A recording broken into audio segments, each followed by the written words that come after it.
You ask Tiger to calculate. This deals with finding the midpoint between 2 points. The midpoint between the 2 points is 53.5, negative 38. Let's solve it step by step. Plot the 2 points and calculate the midpoint using the formula.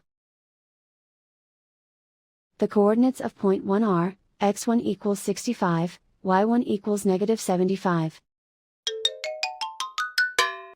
The coordinates of point 2 are, x2 equals 42, y2 equals negative 1.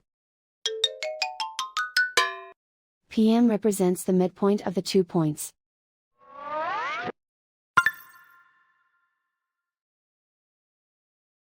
Use the x values in the midpoint formula to find the midpoints x.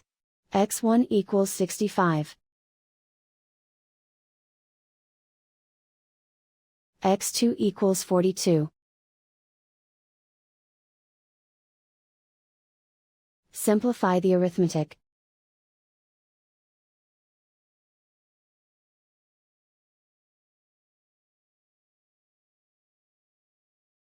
Use the y values in the midpoint formula to find the midpoints y. y1 equals negative 75.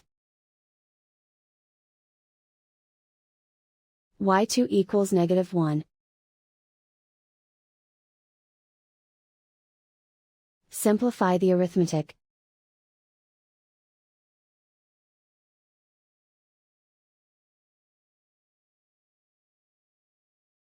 And so, the midpoint is 53.5, negative 38.